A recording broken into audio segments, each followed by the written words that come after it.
बाया तिकडच बरं होतं गे. हे पप्पा उन्हातानाचं लईच काम सांगायला लागले ते. आता नवऱ्याचा कशाला फोन आलाय. Hi hello. ते ह्याची चावी कुठे कपाटाची? कपाटाची चावी ना ते आपलं बेडच्या साईडचं ड्रॉवर आहे ना तर तिथे खाली ते कागद असन बघा पांढऱ्या कलरचं त्याच्या खाली. त्याच्या आणि हे भांडे बिंडे घासून का नाही गेली? मी आता इकडं माहेरी आराम करायला आले ना मग काय तुमचं सगळं तिथं साफसफाई करून येऊ का? तुम्ही तुमचे भांडे घासा खायचं असलं का नाही तर उपाशी राहा. नाही मी रोज हॉटेलला जेवतोय.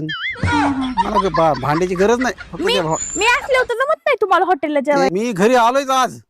कुठं होतं? मी जेवण करतो हॉटेलला, लॉजवर झोपतोय. मी असले होते तुम्हाला कधी आठवड्यातून एकदा महिन्यातून एकदा चला म्हणलं हॉटेलला, तुमच्याकडे पैसे नसते तो मुलीला तोंड घेऊन म्हणतात. गेलीस ना तू आयुष करायला माहेरात? मला म्हणलीच मी गेलेच आयुष करणार आहे. काय करतेस नेमकं? हे काय आयुष्यात करते मी काय काम करते काय आयुष्यात करते. हा मग आयुष्यात करते. आता